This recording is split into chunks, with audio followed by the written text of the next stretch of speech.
나오신 그 걸음 축복합니다. 먼지는 이제는 없어서 목은 칼칼하지 아니하였는데 갑자기 날씨가 많이 추워졌죠. 추운 날씨 속에서도 하나님의 따스함이 저와 여러분들을 지켜주시는 은혜가 우리의 삶에 충만하기를 축원합니다. 자, 이사야서 오늘 50장 1절로부터 11절 우리 함께 살펴보면서 특별히 종의 세 번째 노래가 등장하게 됩니다. 이사야서에는요, 종의 노래라고 하여서 아주 커다란 네 가지 반드시 우리가 알아야 할 말씀이 있어요. 그리고 오늘 세 번째, 그리고 마지막 52장 13절로부터 53장 10절까지 12절까지 있는 그 마지막, 우리는 마지막은 잘 알고 있어요. 근데 앞전에는 잘 몰랐었어요. 오늘 세 번째 종의 노래까지 포함된 이 본문을 통하여서 오늘 또 나에게 들려주신 하나님의 말씀, 그리고 그 말씀을 통하여서 삶의 기준 삼아 세상 속에서 승리하는 저와 여러분들이 되십시다. 자, 이사야 50장 1절로부터 11절 다 같이 한 목소리로 크게 읽습니다. 나 여호와가 이같이 말하노라. 내가 너희의 어미를 내보낸 이혼 증서가 어디 있느냐? 내가 어느 체주에게 너희를 팔았느냐? 보라, 너희는 너희의 죄악으로 말미암아 팔렸고 너희의 어미는 너희의 배역함으로 말미암아 내보냄을 받았느니라. 내가 왔어도 사람이 없었으며 내가 불러도 대답하는 자가 없었음은 어찌 됨이냐? 내 손이 어찌 짧아 구속하지 못하겠느냐? 내게 어찌 건질 능력이 없겠느냐? 보라, 내가 꾸짖어 바다를 마르게 하며 강들을 사막이 되게 하며 물이 없어졌으므로 그 물고기들이 악취를 내며 갈아여 죽으리라. 내가 흑암으로 하늘을 입히며 굵은 배로 덮느니라. 주 여호와께서 학자들의 혀를 내게 주사 나로 공고한 자를 말로 어떻게 도와줄 줄을 알게 하시고 아침마다 깨우치시되 나의 귀를 깨우치사 학자들같이 알아듣게 하시도다.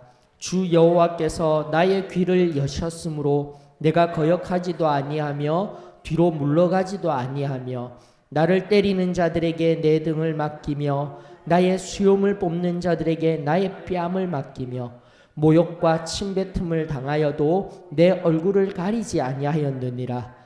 주 여호와께서 나를 도우심으로 내가 부끄러워하지 아니하고 내 얼굴을 부싯돌같이 굳게 하였으므로 내가 수치를 당하지 아니할 줄 아노라.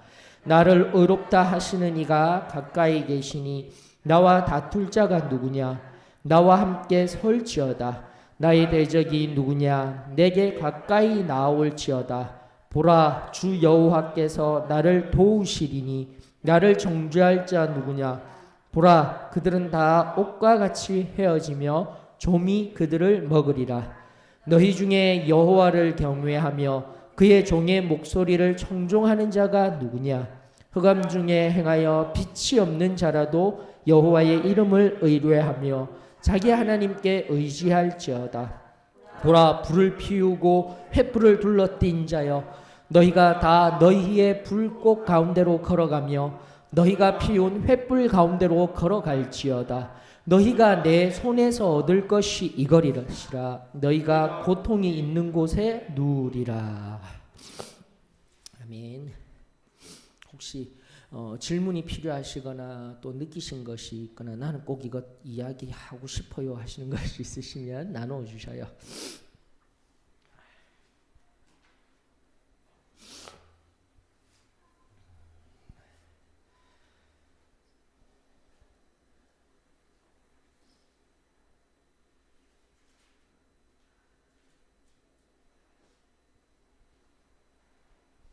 그럼 제가 질문을 좀 더 구체적으로 드릴게요. 여러분들, 저는 믿습니다. 그리고 여러분들도 믿으십니다. 주 안에서는 참된 기쁨이 흘러넘칩니다. 그러나 때로는 불평도 합니다. 왜 아멘 안 하셔요, 뒤에는? 저도 가끔씩 불평이 삐죽삐죽 튀어나올 때가 있답니다. 우리가 처음에 이 사도의 신앙교회 안에서 승리의 복음을 접한 뒤로 승리의 삶을 살아낼 때는 진짜 원망과 불평도 없이 살아가는 그런 삶인 줄 알았습니다. 그러나 살아보니 어떠셨어요? 힘드셨죠? 안 힘드셨어요? 저는요 너무 힘들었어요. 심장이 안 부서지고 이렇게 버티고 있는 게 진짜 하나님 은혜가 아니고서는 되어지지 아니할, 고백합니다. 정말 힘들었어요. 근데 비단 어디 저뿐이었겠습니까? 말씀 못하고 계신 여러분들도 많이 힘드셨죠. 자, 그런데 이제 진짜 질문, 본격 질문. 어떤 불평들이 있으셨습니까?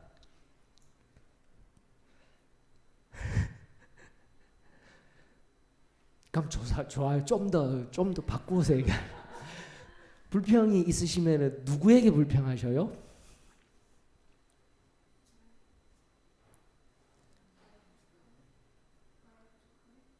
나의 부족하면. 이 말은 다르게 해석하면 나에게 불평을 한다. 귀한 의미예요.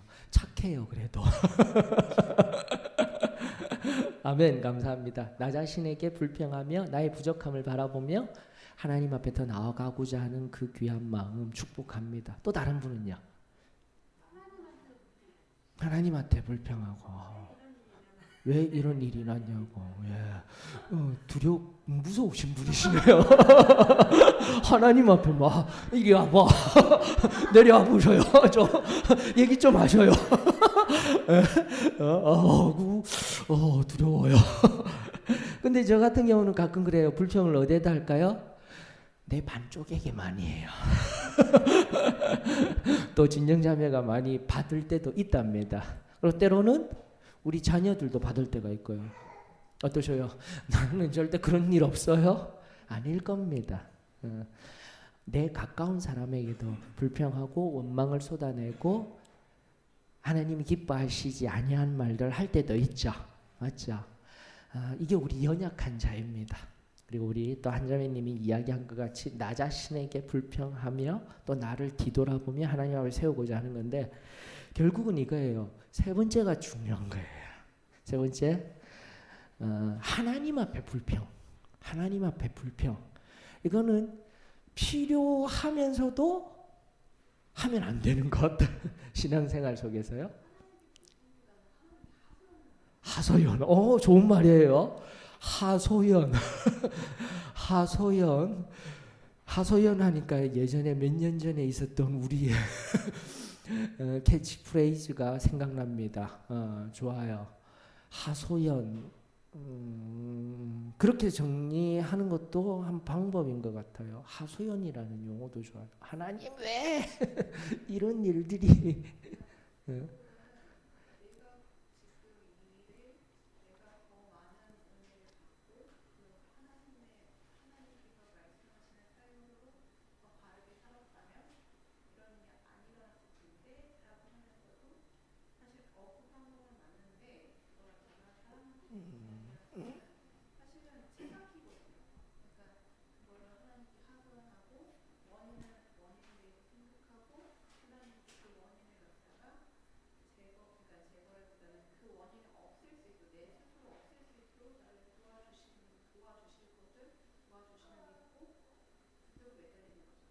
그래요.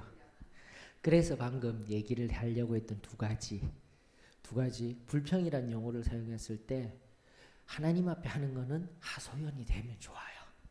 필요해요. 맞죠? 지금처럼 우리 자매님이 하나하나 이야기한 것 같이 하나님 앞에 우리는 하소연이 필요합니다. 하소연이라고 바꾸십시다. 이것이 이탈인데. 근데 불평은 없애야 되겠죠. 맞습니까? 그럼 불평과 하소연이 뭐가 틀린가요? 그거는 우리 지금 시각에는 다루지 마십시다. 그러면은 엄청나게 또 들어가야 돼요. 용어를 하나 가지고. 저는 그런 거 좋아해요. 제가 좋아해요. 근데 일단은 처음으로 다시 돌아가서 불평과 하소연으로 다시 재정의하지만 불평 필요도 하고 또 없어야 됩니다. 없어야 될 것으로 불평을 우리 삶에 없어야 될 텐데 지금 50장의 시작이 어떻게 된 거죠? 나 여호와가 이같이 말하노라 하면서 시작된 그 뒤의 말씀, 누군가가 여호와 하나님 앞에 불평을 한 것 같아요. 맞습니까? 내 어머니 어디 갔어요? 나는 쫓겨나서 왜 여기? 우리가 실제적으로 지금까지 이사야서를 쭉 살펴본 것 같이 BC 586년에 멸망당하여 바벨론 포로기에 잡혀서 있는 이스라엘의 상태인 거예요. 그 상태 속에서, 포로된 상태 속에서 불평하고 있는 그들에게 여호와 하나님이 말씀하시는 장면이십니다라는 거죠. 자, 보십시다. 세상 사람들이라든지 또 우리는 불평은 없어야 되는데 세상 사람들은 불평 아닌 악평을 합니다. 하늘을 향하여서, 하나님을 향하여서, 하나님이 어디 있어? 있으면 나와보라고 해? 그런 시대를 살아가고 있죠. 근데 교회 안에서도 하나님 앞에, 그리고 나 자신 앞에, 가족, 가까운 사람이 아닌 안타깝게도 성도들의 불평은 어디를 향할 때가 많냐면 교회 시스템에, 교회에, 나가 좀 더 구체적으로 이야기하면 목사님에게 그럴 때가 많아요. 여러분들. 바로 그리할 때에 오늘 말씀을 통하여서 지혜를 얻었으면 좋겠습니다.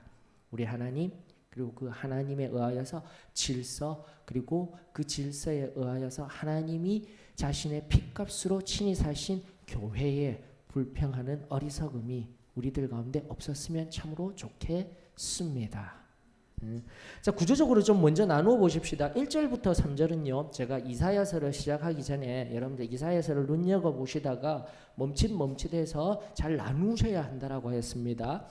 이사야 1절로부터 3절까지는 나 여호와가, 여호와 하나님이 1인칭인 시점이에요. 맞습니까? 그런데 중간중간에 또 그 말씀을 대언할 선지자, 대언자의 자기 목소리도 나온다라고 했습니다. 기억하시죠? 기억하셔야 합니다. 왜입니까? 4절로부터 9절까지가 바로 주 여호와께서 해서, 여호와께서 학자들의 혀를 내게 주사 하면서 1인칭이 바뀌어져 있어요. 여호와 하나님의 음성이 아닙니다. 맞습니까? 이런 부분들을 잘 구분하셔야지 하나님의 말씀을 제대로 이해할 수 있어요. 무조건 하나님의 말씀입니다. 욥기서 같은 경우에도 우리가 사탄이 한 말도 있고, 우리 뭐 한 번씩 제가 얘기 드렸죠. 하나님의 말씀입니다 하면서 가게의 문을 열고 시작할 때 늘 잘 사용하는 말씀 있죠. 내 시작은 미약하였으나 내 끝은 창대하리라. 욥 비난할 때 소발인지 개발인지 그 사람이 한 말이에요, 여러분들. 그러면서 하나님의 말씀입니다 하여서 우리가 우리의 상황이라든지 나 자신에게 끼워 맞추어서 아무렇게나 사용되고 있는 말들이 너무 많아요. 비난하기 위하여서 사용된 용어였는데, 그리고 나아가 하나하나 살펴보게 되면 하나님의 뜻과는 다르게 사용되어진 기록된 하나님의 말씀, 지금처럼도 마찬가지입니다. 구분을 하고 세심한 주의를 기울이지 아니하면 내가 말씀을 잘못 사용할 때가 있습니다라는 것을 기억하면서, 특별히 이 시간은 좀 더 깊은 시간들이에요. 수요 통독 시간들은. 그래서 구조를 다루면서 이 구조 속에서 누가 이야기하고 좀 더 세밀하게 살펴보아야 된다라는 겁니다. 그래서 실질적으로 제가 한 번씩 얘기하는 것은 뭐가 항상 있어야 된다고요? 펜이 좀 있으셔야 돼요. 이 시간에는. 가만히 앉아서 듣고만 계시면 절대 제대로 이해하실 수가 없으십니다. 자, 한 번 더 정리해 드리고요. 가십니다. 그러면서 11절은 분명하게 보라 하시면서 다시 하나님의 음성이에요. 왜냐하면 내 손에서 얻을 것이 이것이라 하시면서 하나님 당신이 1인칭이다라는 것은 명확한데 10절이 조금 애매모호합니다. 10절이 애매모호해요. 그럼에도 불구하고 10절, 11절까지 1절로부터 3절, 10절로부터 11절까지 여호와 하나님의 말씀, 4절로부터 9절은 누구요? 이사야 선지자의 자신의 이야기지만 그 또한 하나님의 영감을 받아서 그가 한 이야기다라는 것을 우리가 기억하였으면 좋겠습니다. 이렇게 분류하면은 조금 더 깊이 있게 보실 수가 있으신 겁니다. 자, 1, 3절에 보게 되면 처음으로 돌아가서요. 불평과 원망을 가졌던 이스라엘에게 하나님은 뭐라고 이야기하십니까? 내가 너희의 어미를 내보낸 이혼 증서가 어디 있느냐? 내가 어느 체주에게 너희를 팔았느냐?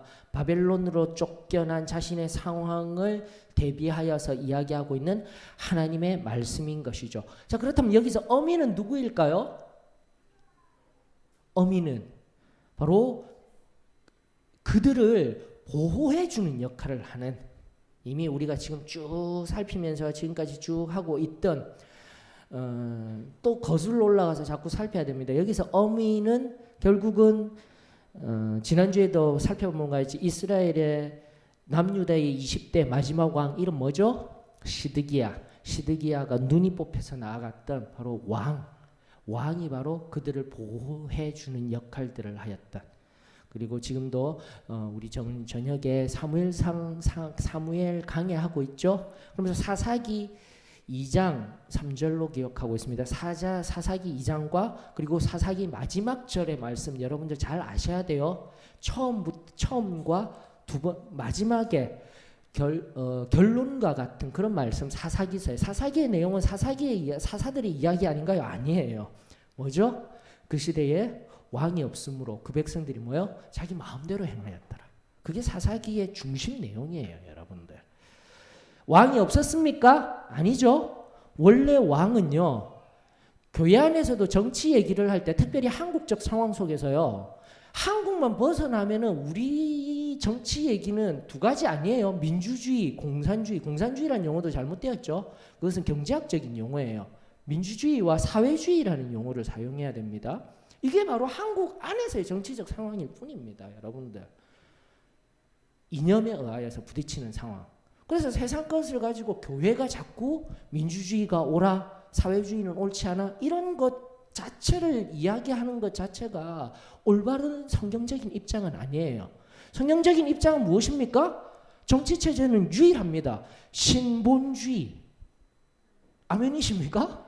그거밖에 없어요. 다른 얘기 하게 되면은요, 뭐 군주제부터 시작해가지고요, 공화정 시작하고 다 해야 돼요.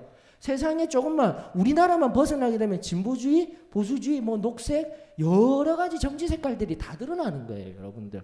우리 프레임 안에서, 정치 프레임 안에서 우리는 이 편에 서야 됩니다. 그런 것 없습니다. 성경적인 용어는 다시 처음으로 돌아가서요, 사사기 때 왜 이 이야기를 하고 있습니까? 여기서 엄이라는 역할은 바로 왕이 되어서 사무엘 하서에서 하나님께서 물론 그 전에 사울 왕을 세웠지만 다윗 왕을 세워서 무엇 하시기 원하셨다라고 했어요?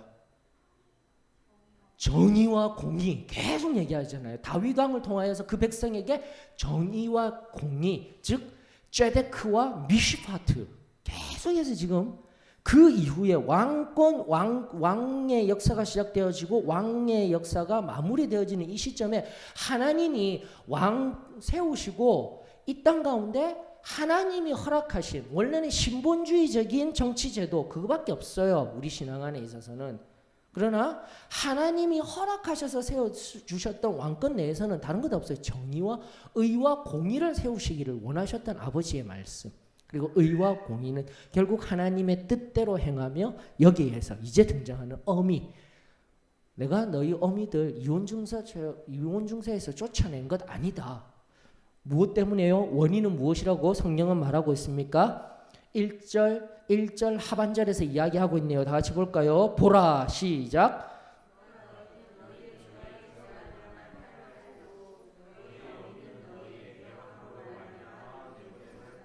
맞죠? 답은 명확합니다. 뭐 때문에요? 죄입니다. 죄 때문인 것입니다. 죄 때문에. 성경은 명확하게 우리들에게 이야기하였습니다. 죄악, 배역함, 하나님을 거절하고 하나님과 반대편에 서 있는 상태를 이야기하죠. 재밌는 것은 뭐냐면은 너희 죄로 말미암아 너희가 팔렸다라고 하였을 때는 죄기적 영법이에요. 히브리어 원어 죄기적이라는 것은 뭐냐면은 내 자신이 내가 내 자신이 그렇게 죄를 통하여서 팔아버린 상태를 이야기하는 동사 사용하고 있고요. 두 번째, 어미 어떻게 했다고요? 어미는 수동태인 거예요, 여러분들. 내보냄을 당하여진 거예요. 누구 때문에요? 바로 죄로 말미암아. 이스라엘 너희들의 죄로 말미암아 시드기야가 눈이 뽑히는 마지막. 그것은 왕이 잘못해서, 지금까지 우리의 관점은 왕이 잘못해서 왕이 삐딱해서 아니에요. 왕만 잘못했던 게 아니라 이스라엘 전체가 하나님 앞에서 믿음을 견지하지 못하고 배반하고 끊임없이 우상 숭배하고 지금까지 살폈던 것과 같이. 사랑하는 성도 여러분, 다시 한 번 더 우리의 삶 속에서 누구의 잘못이 없습니다. 지금 내 안에 문제가 있습니까? 불평거리가 있습니까? 원망거리가 있습니까? 하소연하고픈 삶의 상황이 있습니까? 문제는 시발점은 어디일까요? 바로 내가 내 안에 있는 죄의 문제입니다. 그 진실한 고백이 저와 여러분들의 고백이 되었으면 좋겠습니다. 엎드리면요, 상황, 상대방 아닙니다. 내 안의 부족함과 연약함, 하나님의 선을 이루지 못하며 하나님의 뜻을 온전히 이루어드리지 못한 죄의 그늘이 드리워져 있음을 고백하며, 또 우리 잘 아는 계속해서 반복하고 있는 그것을 해결할 수 있는 능력, 하나님의 은혜의 능력 무엇입니까? 회개, 돌아오너라, 돌이켜라. 이사야서뿐만이 아니라 지금까지 우리가 호세아서로부터 쭉 계속해서 바라보고 있는 선지서의 대부분의 내용이 무엇입니까? 돌아와라, 돌아와라. 돌아오면 내가 너희를 다시금 안아줄 것이며 사랑하여 줄 것이며 평안케 해줄 것입니다. 그 은혜가 저와 여러분들에게 늘 임하여지기를 축원합니다. 그러면서 하나님이 말씀하시죠. 내가 왔어도 사람도 없고 내가 불러도 대답하는 자가 없었다. 이것은 조금 이따 살피고요. 내 손이 어찌 짧아 구원하지 못하겠느냐? 내가 어찌 능력이 없어서 못하겠느냐? 그러면서 뒤에 것은 무엇입니까? 애굽에서 탈출할 때, 바로 이스라엘 백성들을 탈출시킬 때 바다를 마르게 하셔서 건너시게 한 사건, 그리고 모든 세상 만물의 주관자이심을 다시 한 번 더 선포하시며 나는 내 손이 짧아 내 능력이 없어서 구원하지 못할 자가 아니야 라고 선포하여 주시고 계시다라는 거죠. 제가 참 감사한 것은, 자 여기서 그럼 죄, 다시 한 번 더 죄, 그래 배반함, 본질이 무엇입니까? 본질이 무엇입니까? 했을 때 내 손이 짧아졌느냐, 내 손의 능력, 하나님의 그 구원하시는 능력, 내 손이 짧아졌느냐, 이 용법이 어디에 제일 먼저 등장하냐면 민수기 11장에 등장해요. 그러면 여러분들이 명확하게 내 죄 속에서 조금 더 이 말씀과 더불어서 오늘 이 순간 배움을 통하여서 조금 더 깨달을 수 있는 내 안의 죄가 무엇인지를 살필 수가 있는 거죠. 민수기 11장 23절에 한번 보셔요. 먼저 찾으신 분이 읽어주셔요.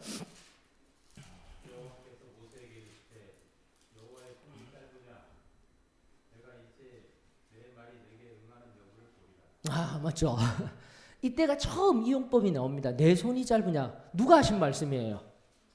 여호와 하나님이. 또 이사야서에도 똑같이 말씀하고 계시죠. 하나님은 한결같으셨어요. 네가 어떠한 상황, 불평하는 상황, 그 상황에 있다 할지라도 내 손이 짧으냐? 그 말씀이 우리의 귓가에 늘 들려지기를 축원합니다.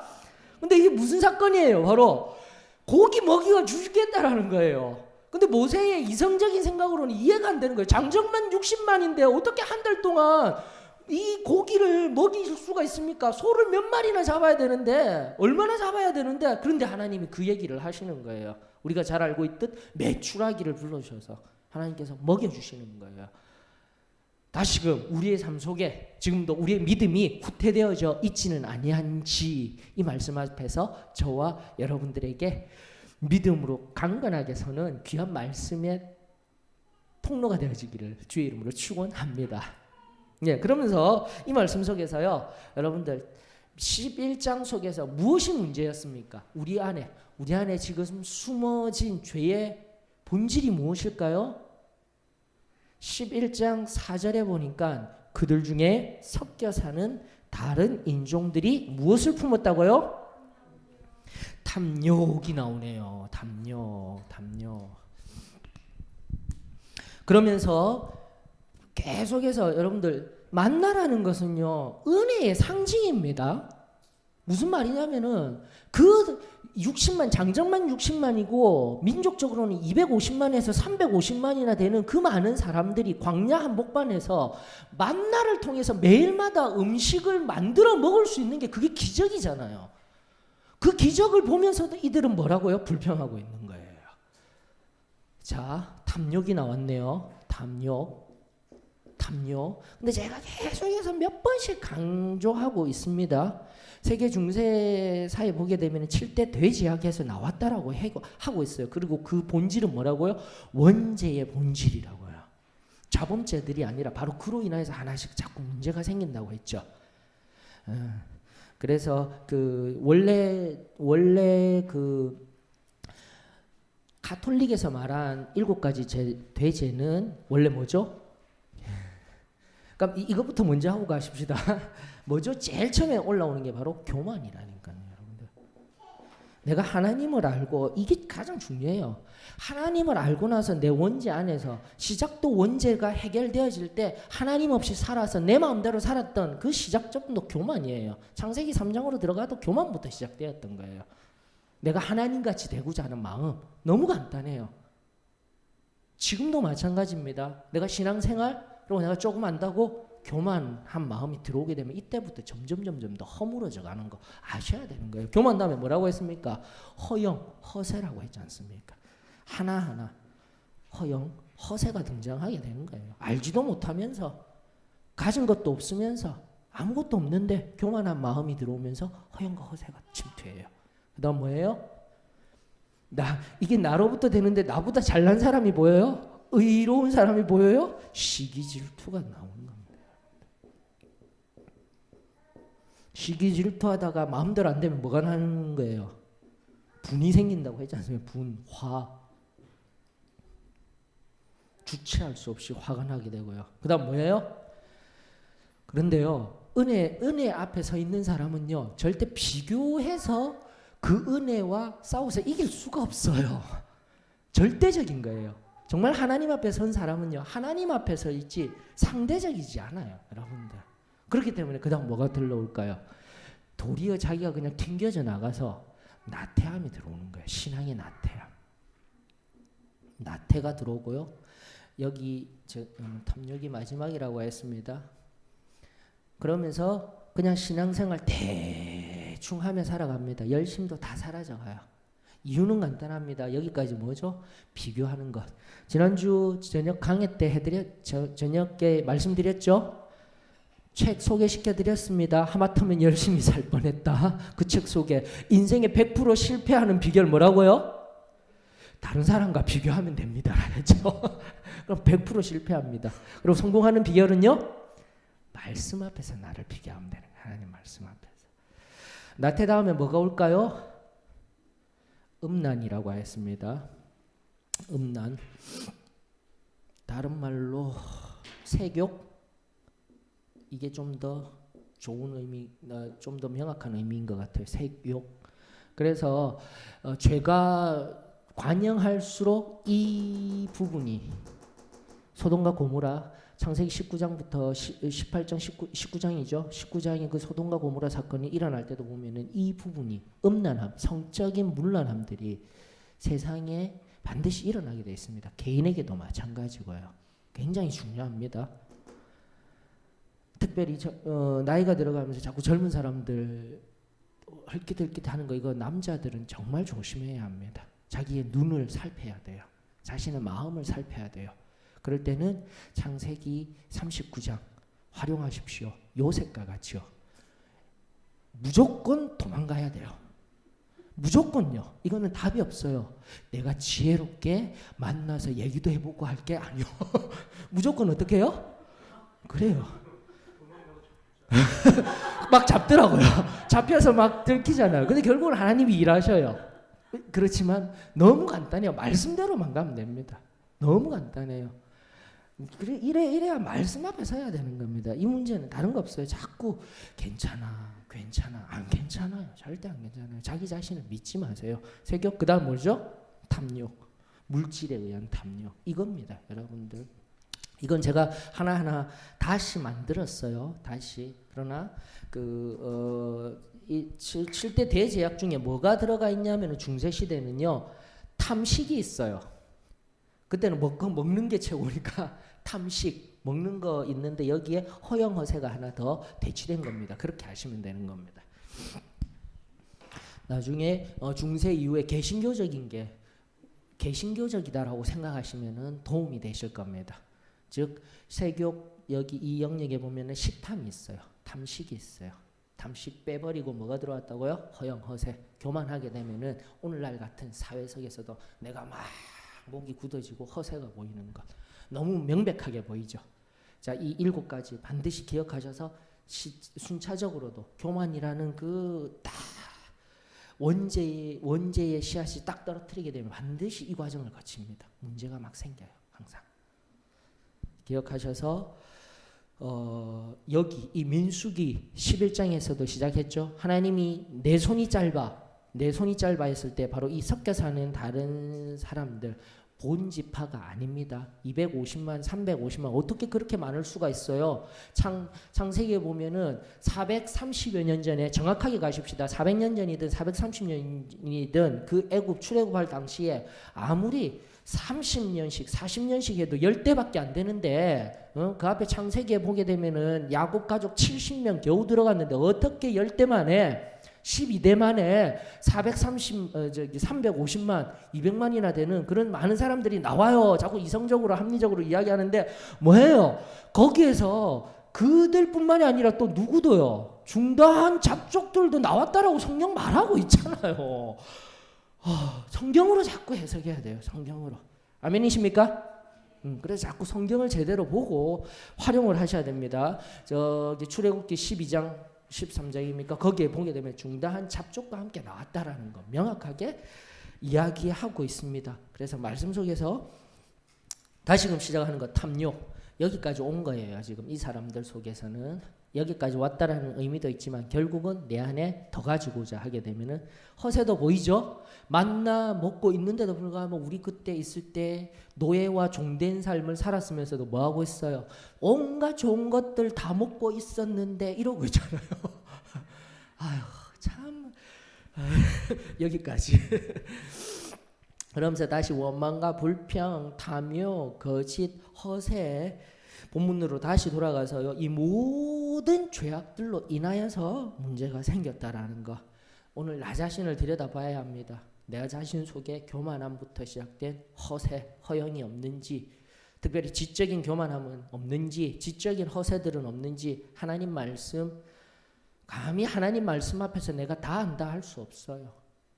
특별히 성도들을 분명히 바로 알아야 됩니다. 그리고 유다서 강의해드린 바와 같이 신화된 사람, 그런 사람 되지 마십시오. 특별히 영으로 기도할 때마다 하나님 붙들어 주신다고 나는 하나님과 일치한 사람, 합일된 사람이야. 그건 도교에서나 이야기하는 것들이에요. 큰일 납니다. 하나님 앞에 겸손한 마음을 늘 가져야 합니다. 하나님 가르쳐 주셨으면 하나님 감사합니다. 또다시 누구를 위하여서요? 4절의 말씀과 같이 말로 어떻게 도와줄지, 행동으로 어떻게 도와줄지, 그것이 바로 우리가 살아내야 할 우리의 모습들입니다. 잊지 아니하였으면 좋겠습니다. 그러면서 온갖 시기 질투 터져 나오지 아니하였을 뿐 내 안에 시기 질투가 없는지 또 분과 화는 없는지 끊임없이 살피셔요. 그래서 나태함, 여기 나태함의 영역에서도 눈치 보고 겨우겨우 나아가는 모습들 하나하나, 신앙의 영역에서요 하나하나 우리 자신은 특별히 누군가를 바라보지 마셔요. 나를 바라보셔요. 나를 바라보면서 내가 이러한 자리에 있지는 아니한지 점검하며 하나님 앞에서 항상 엎드려 그 빛 앞에 온전히 설 수 있는 저와 여러분들이 되었으면 좋겠습니다. 자, 그러면서요 보셔요. 여러분들 2절 다시 초입 부분에 들어가 가십시다. 내가 왔어도 사람이 없었으며 내가 불러도 대답하는 자가 없었더라. 이 핵심입니다. 죄로부터요. 이러한 죄도 있었어요. 지금도 살핀 바와 같이 내가 능력이 많았음에도 불구하고 내 손이 짧지 아니한데 너희가 죄악 가운데 있었도다. 그리고 그 죄를 깨닫게 하고 그 죄로부터 돌이키는 방법이 무엇이냐라는 겁니다. 직접적인 방법은 첫 번째 무엇이죠? 말씀하시는 것을 우리가 듣고 돌이키면 되는 겁니다. 알고 있죠? 근데 그 말씀을 누가 전하는 거예요? 맞아요. 그 얘기를 지금 4절로부터 9절까지 하고 있는 겁니다. 4절로부터 9절. 주 여호와께서는 학자들의 혀를 내게 주사 나로 공고한 자를 말로 어떻게 도와줄 줄을 알게 하시고 아침마다 깨우치시되 나의 귀를 깨우치사 학자들 같이 알아듣게 하시도다. 여러분들 계속 반복합니다. 주 여호와께서는 4절, 5절, 7절, 9절 계속해서 주 여호와께서는 첫 번째로는 학자들의 혀를 내게 주셨습니다. 주 여호와께서는 나의 귀를 열어주셨습니다. 7절 주 여호와께서 나를 도우심으로 9절 주 여호와께서 나를 도우심으로 철저하게요. 예언자도 마찬가지예요. 예언자의 말씀을 통해서 그 말씀, 생명의 말씀을 듣는 우리도 항상 내가 어떠한 것을 우리 이번에 박미정 전도사님이 주일날 잘 강해해 주셨죠. 요셉이 잘 몰랐을 때는 내가 맞죠? 내가 하다가 나중에는 그 꿈을 해석하고 자신의 꿈을 이루어 드린 자는 누구라고요? 하나님이 하십니다. 귀한 말씀이었죠. 다시 한번 더 우리도 그러한 거예요. 항상 1인칭은요. 내가가 아니라 여호와 하나님이. 그것이 대언자적인 삶을 살아가는 저와 여러분들의 참된 고백이 되었으면 좋겠습니다. 주 여호와께서 나를 도우심으로 주 여호와께서 내 혀에 말을 담아두심으로 그리고 아침마다 엎드릴 때 아침마다 하나님의 말씀 앞에 대면하였을 때 나의 영혼의 귀를 열어주심으로 그 은혜가 저는 우리 소망교회의 귀한 성도들 위에 흘러넘치기를 주의 이름으로 축원합니다. 좀 더 현미경식으로 들어가십시다. 이렇듯 우리 모두가 대언자의 영을 받았듯이 먼저 은혜 받고 또 하나님의 말씀을 깨달아 세상을 향해 그렇게 증거할 수 있는 자들이 되어야 하겠지만 현미경식이라는 것은 조금 더 들어가십시다. 그런 성도들에게 지금 말씀을 전하고 있는 누구예요? 오늘날에 지금 앞에 서 있는 이 부족한 사람인 거예요. 저뿐만이 아니라 목회자들. 왜 목회자들을 세우시고 왜 목사들을 세워주셨는지 여러분들이 조금 더 세밀하게 살폈으면 좋겠습니다. 특별히 저 같은 경우는 제 소명에 대해서도 한 번씩 간증을 통해서 알려드렸죠. 만약 말씀 중에서 그 소명 받을 때 어떤 말씀으로 저를 세워주셨습니까? 이러면 저는 많은 말씀들이 있지만 특별히 에스겔서 3장이에요. 여러분들. 에스겔서 3장은 에스겔서 2장 하반부를 통하여서요. 하반부로부터 그 에스겔이 자신의 사명을 받는 부분인데요. 특별히 8절로부터 2장 8절로부터 3장 전체가 에스겔이 소명받는 장면인데 파수꾼이라는 용어가 에스겔에게서도 등장하고 있습니다. 두루마리를 입에 먹는 거예요. 하나님의 말씀을 먹는 거예요. 먹고 나서 오늘 본문 속에서도 등장하는 본문 속에서는 부싯돌과 같은 맞죠? 부싯돌과 같은 단단함으로 하나님의 말씀을 대언하는 자가 바로 예언자입니다. 맞습니까? 이사야서에 등장했죠. 그래서 한 5번 정도 등장합니다. 성소에 부싯돌이라는 이 히브리 원어는. 근데 5번은 이사야 전에 시편에 한 번, 그리고 오경의 율법서에 3번이 나오던데 다 굳은 반석, 단단한 반석 얘기할 때 나왔던 용어예요. 근데 조금 더 우리 선지자들의 우리 말씀을 증거하는 자들의 단단한 마음, 말씀을 그대로 전하여야 할, 뺨을 맞든 침뱉음을 당하든 어떤 모욕을 당하든 말씀을 당당하게 전하여야 할 에스겔뿐만이 아니라 예레미야에도 뺨을 맞고 내가 다시는 하나님의 말씀을 전하지 않는데도 내 마음이 불과 같이 불 붙는 것과 같이 되어졌을 때 어떠한 용법을 사용하는 금강석 같은, 금강석이라는 용어를 해요. 금강석 같은 이마 하나님이 만들어 주신 거예요. 여러분들 그래서 2가지로 보셔야 됩니다. 말씀을 알아야 되고요. 이 말씀을 앞서 제가 잠깐 얘기한 것과 같이 그 말씀을 내 상황에 유순하게 전하는 것이 아니라 말씀을 어떻게 해요? 하나님 뜻대로 증거하는 자들이 바로 하나님의 대언자들입니다. 아멘입니까? 이게 굉장히 중요한 관점입니다. 오늘날의 세대 속에는요. 지식이 점점 더 편만해져 갈 때 결국은 교만과 호양과 이 모든 것들이 들어오면서 오히려 이런 분들이 나중에 뭐가 될까요? 말씀의 지식들이요. 내 편에서 재해석되어져서요. 줄줄줄줄 다 나와요. 내 상황을 다 말씀을 통해서 이야기할 수 있는 상태까지 가게 됩니다. 보니까 그거 누가 그렇게 잘하고 있냐고요? 마태복음 4장에 등장하고 있는 사탄이요. 말씀을 통하여서 시험하고요. 말씀을 통하여서 나 자신을 합리화시키는 자리에 들어갈 수 있어요. 기억하십시오. 다시 처음으로 돌아가십시다. 하나님이 우리에게 말씀을 주신 목적은 무엇입니까? 단단하여지고요. 그 단단한 마음으로 하나님 말씀이 있는 그대로 증거하는 것. 그것이 필요합니다. 그럴 때 에스겔 3장 파수꾼의 역할을 하라는 겁니다. 이스라엘을 향하여서 나아가라. 이스라엘에 나아갔을 때 그들은 외국어를 사용하는 자들이 아니야. 내 말을 그대로 아는 자들이야. 그래서 뭐 하라고요? 죄를 알려주오라는 겁니다. 죽을 죄의 자리에 있을 때.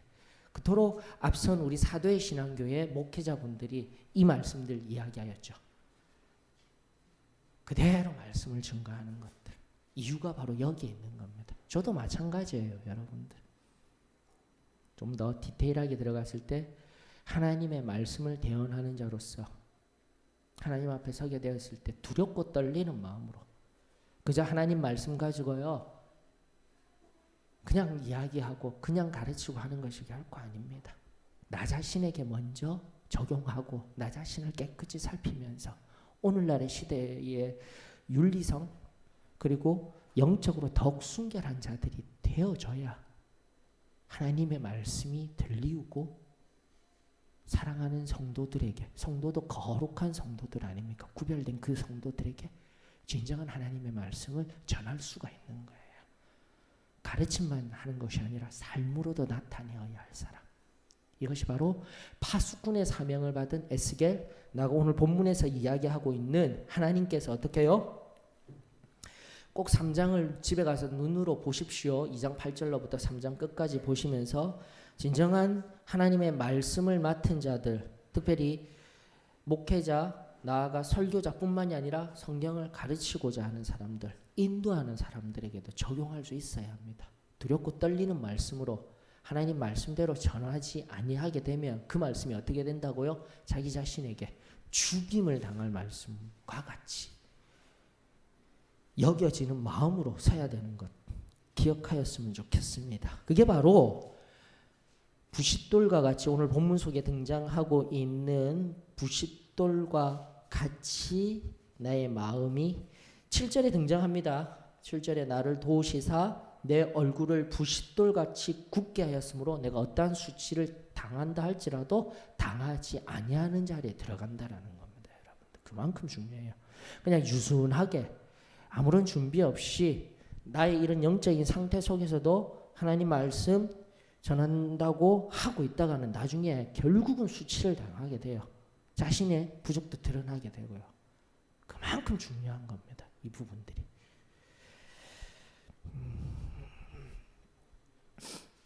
또 개인 간증 아시죠? 저 불리움 받기 전에는 제 마지막 세속적 직업이 뭐였습니까? 그 병원이었습니다. 그 혈액 분야에서 그 부산의 한 병원에 갔다가 제가 거기 보고 충격을 받았다고 했죠. 갓난아기가 그 태어난 지 얼마 안 된 아기였는데 너무 열이 많이 나서 왔어요. 밤에 응급실로 와서 열을 떨어뜨렸는데 이제 괜찮아진 줄 알고 그 부모님들도 바쁘신 분들이라 잠깐 갔다가 왔는데 아이가 싸늘하게 죽어 있었던 거예요. 다른 이유는 없었습니다. 의사와 간호사들이 잘 돌보지 못하였어요. 의료사고가 난 거예요. 근데 의료사고를 내어서 문제가 된 게 문제가 아니라 그 부모들이 피눈물을 흘리는 거예요. 그 마당 앞에서요. 그 병원 앞에서. 자신의 첫 아이인데, 첫 아이가. 그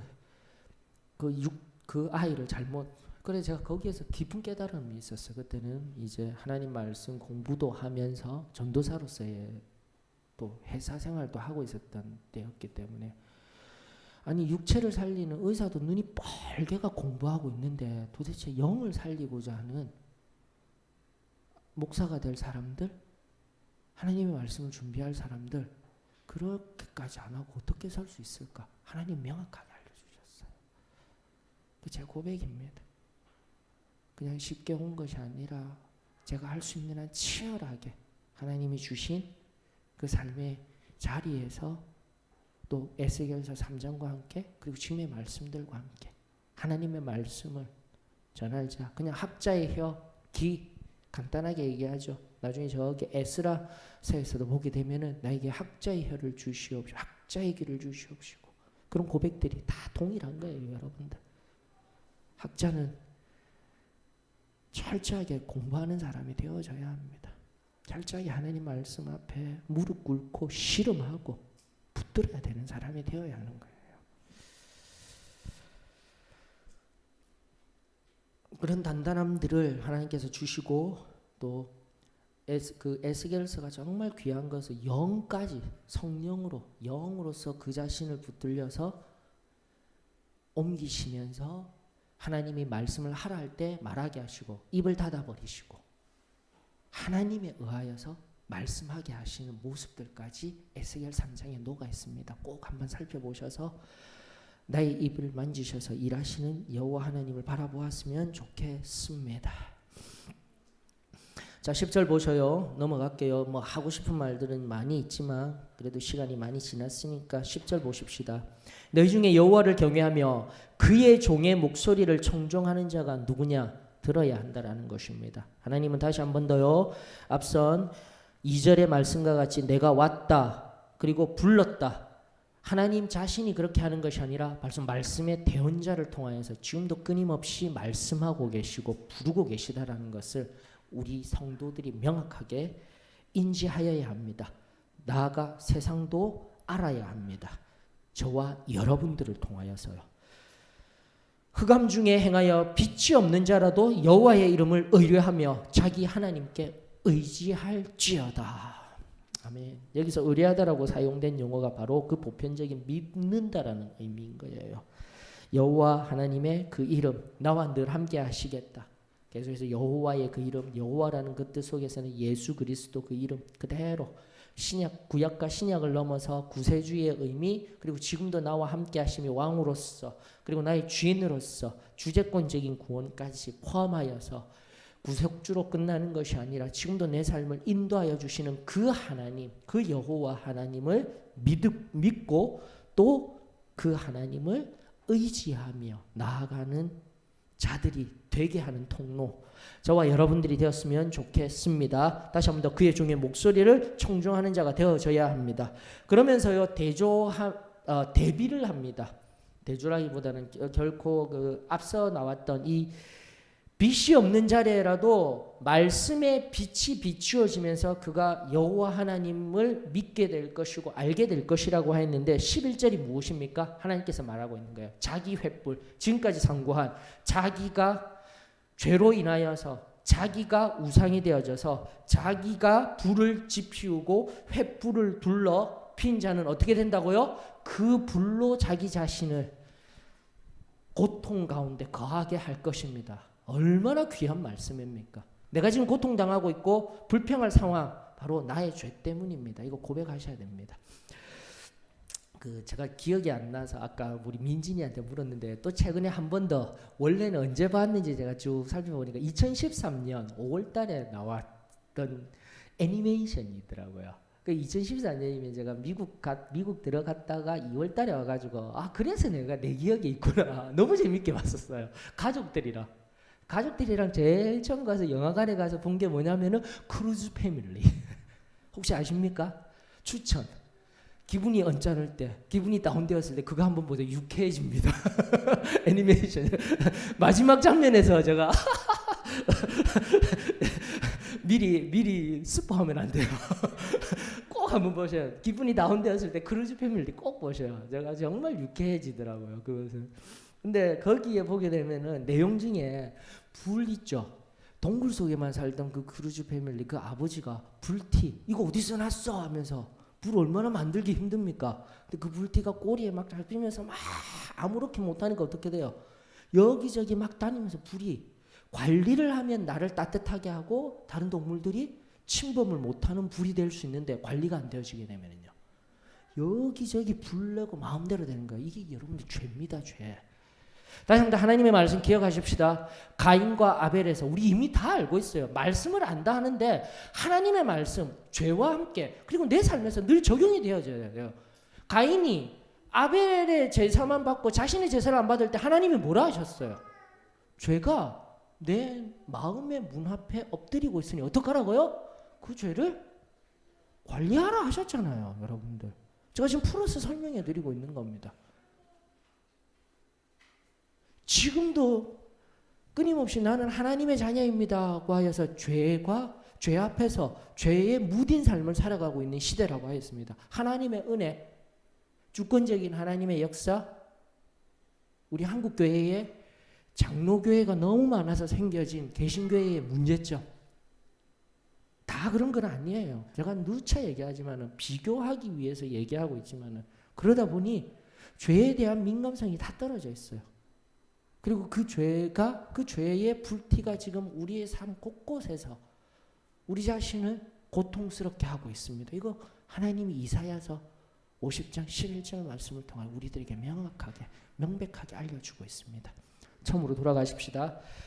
다시 한 번 더 내 삶의 불평, 하나님 앞에 하소연은 해야 됩니다. 하지만 불평할 상황, 그 모든 것들, 내가 내 죄를 관리하지 못하여서 이제는 정직하게 고백하십시다. 죄가 없는 게 아니에요. 불평거리들이 있습니다. 내 안에 숨은 죄들이 있습니다. 내버려 두지 마십시오. 하나님 앞에서요, 그 정결함 앞에서 다시 한 번 더 깨끗함을 받아서 우리 어떻게 해야 됩니까? 거룩히 구별되어져서 순전한 그 완전 성화의 자리를 늘 끊임없이 회복하고 그 자리에 서게 될 때 성령이 임하셔서 우리를 승리의 삶에, 성화의 참된 성화의 삶의 자리로 인도하여 주시게 될 줄 믿습니다. 다시 한 번 더 옛적의 과거의 시점 속에서 은혜 받았다 여기로 끝난 삶을 살면 안 되는 거예요. 지금도 끊임없이 말씀 앞에서 나 자신을 점검하여서 회개하여서 돌이켜 하나님 앞에 온전히 살 수 있는 은혜가, 그 종의 목소리에 청중하는 은혜가 있기를 축원합니다. 자, 제일 처음으로 다시 돌아가서 종의 노래라고 했습니다. 세 번째 종의 노래. 종의 노래 첫 번째는 언제 나왔냐면 42장 체크해 두셔요. 그래서 중요한 본문입니다. 이사야서에서 종의 노래라면 궁극적으로 예수 그리스도를 상징합니다. 예수님의 노래라는 거죠. 예수님에 관한 노래. 42장 1절로부터 4절 우리 이미 다 배웠어요. 다 살펴보았어요. 그리고 지난주에 하였던 49장 1절로부터 6절 지난번에 다루었던 것죠. 종의 노래라고 제가 체크해 드렸습니다. 그리고 오늘 50장 4절에서 9절, 그리고 마지막 네 번째 그 유명한 52장 13절로부터 53장 12절까지. 그래서 적어 놓으셔요. 미리 체크해 두시고요. 52장 13절로부터 53장 12절 이제 우리 살필 수 있겠죠. 만약에 무엇이 핵심입니까? 이사야서의 핵심이 무엇입니까? 할 때 이 종의 노래 네 가지, 예수 그리스도를 상징하며 우리들에게 들려주시는 예수 그리스도가 어떠한 분이신지 바로 이 이사야를 통해서 명확히 알 수 있는 구절들이 여기에 있는 겁니다. 그러므로 4절로부터 9절까지 누구를 상징하고 있습니까? 이제는 궁극적으로 예수 그리스도, 예수님께서 친히 하나님 나라를 선포하시고 가르치신 사역을 하였습니다. 그럼에도 불구하고 세상 사람들은 어떻게 하였습니까? 그에게 침을 뱉었습니다. 채찍질을 하였습니다. 그런데 할지라도 예수 그리스도는 참된 말씀, 예수님 당시에 유대 지도자들 앞에서 하나님 말씀 중에 이 무슨 권위 있는 말씀이냐, 이 놀라운 말씀이냐, 여러분들이 바로 그 당시로 돌아가서 복음서 당시에 예수님이 말씀을 증거하시던 당시에 그 모습들까지도 지금 이 본문의 말씀을 통하여서 소급하여서 묵상이 되어져야 하는 거죠.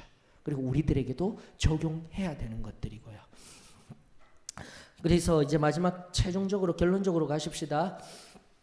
자, 어떠셔요? 앞서 말씀드린 바와 같이 여호와 하나님께서 너희들 죄 때문에 지금 바벨론 상황 가운데 앞으로 있을 예언적인 의미의 말씀이지만 그 죄로 인하여서 너희들 힘겨운 상황 가운데 놓여 있어 하였을 때 그 바탕이 되는 여호와의 손이 짧아졌느냐, 이 본문을 가지고 민수기 11장으로 갔었죠. 맞죠? 자, 민수기 11장에 뭐 때문에 불평했다 했죠? 불평했다 했죠. 만나만 주가. 우리 먹고 싶은 거 있었는데, 우리 잘 먹고 있었는데, 이런 얘기 하였을 때 언젠가 한번 강의해 드린 적이 있습니다. 우리 기회가 있으면 가야 된다니까요. 어디로요? 성지순례. 성지순례 다른 데 말고 진짜 출애굽 경로도 한번 따라가 보면 참 좋아요. 걸어서. 왜 이야기를 하시는지 아시겠죠? 민수기 11장에 이 말씀대로 하나님의 그 놀라운 10가지 재앙, 홍해까지 가르는 거 바라보고 만나도 이렇게 죽고 계시는데 왜 이렇게 불평하는 삶을 살아? 우리는 단편적으로 그냥 말씀 바라보면서 쉽게 얘기하지만 가보셔요. 지금은 우리 다 나이키 신발 신고 여기 말씀드렸죠. 모자 쓰고 시원한 옷 입고 가서 하지만 그들 땡볕에서 그 광야 한복판에 서 보셔요. 불평이 나오겠습니까? 안 나오겠습니까? 그러면서 우리를 이해를 해야 되는 거예요, 여러분들. 하나님의 말씀을 폭넓게 바라보십시오. 왜 이것밖에 안 돼? 이스라엘 백성들이 왜 믿음이 이것밖에 안 돼? 아니요. 그 애굽이라는 거대 제국을 나와서 다른 나라, 그 당시 시대성 속에서 BC 1500년경에 문화를 가졌던 그 제국이든 나라든 품에서 떨어져 나왔다 하면 이제 그때로부터 목숨 내놓는 사건이에요. 그 당시 문화적으로는요. 나오게 되면은 뭐 사람이 많아서 괜찮았을 거예요. 사람들이 많으니까 절대 안 그렇습니다. 약육강식의 사회입니다. 동물의 왕국이에요. 그 시대에는. 믿음이 없다고요? 전혀 그렇지 않습니다, 여러분들. 그 확실한 것들 바라보고 나오는 사람들인데요. 10가지 재앙 다 보고 그 중다한 잡족들이 나는 히브리의 하나님을 믿을 거야 이러면서 나왔는데 단 하루 만에 그만큼 힘겨웠다라는 거예요. 저와 여러분들에게 위로가 되었으면 좋겠습니다. 우리의 불평들, 힘든 시대성 속에서 하나님도 아십니다. 바로 그때 그냥 나 자신을 위로하며 또 내가 우상이 되어서 살아가는 그런 얕은 신앙의 믿음이 아니라 오늘 말씀처럼요. 마지막 10절의 말씀처럼 그의 종, 다시 한번 더 하나 둘씩 좀 더 현미경식으로 살펴본 예수 그리스도 그 생명의 빛을 의뢰하다, 믿다, 의지하다, 기대다, 믿고 의지함으로 말미암아 저와 여러분들 그 어렵고 힘든 광야도 같은 삶 속에서 든든히 서는 은혜들이 있기를 주의 이름으로 축원합니다. 자, 그러면서 신약 성경의 말씀 함께 소개시켜 드린다고 하겠습니다. 고린도후서 1장 8절로부터 11절 가십시다. 귀한 은혜가 있는 말씀입니다. 체크해 두셔요. 같이 꼭 보셔요.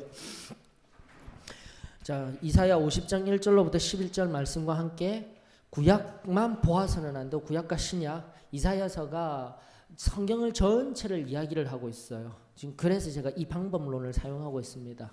말씀을 단락단락 맥락 속에서 살피고 난 연후에 꼭 신약에 있는 말씀을 드리려고 노력을 하고 있어요. 찾아내려고 노력을 하고 있어요. 자, 고린도 후서 1장 8절로부터 우리 10절까지 일단 먼저 보십시다. 신약 286페이지입니다. 형제들아, 우리가 아시아에서 당한 환난을 너희가 모르기를 원하지 아니하노니 힘에 겹도록 심한 고난을 당하여 살 소망까지 끊어지고 우리는 우리 자신이 사형 선고를 받은 줄 알았으니 이는 우리로 자기를 의지하지 말고 오직 죽은 자를 다시 살리시는 하나님만 의지하게 하심이라. 말씀 명확하죠. 여러분들 여기에서 형제들아 하고 있는 사람들은 바로 고린도 교회 성도들입니다. 맞습니까? 그리고 여기서 우리는요 사도 바울 일행들이죠. 사도 바울과 함께한 목회자들인 거예요.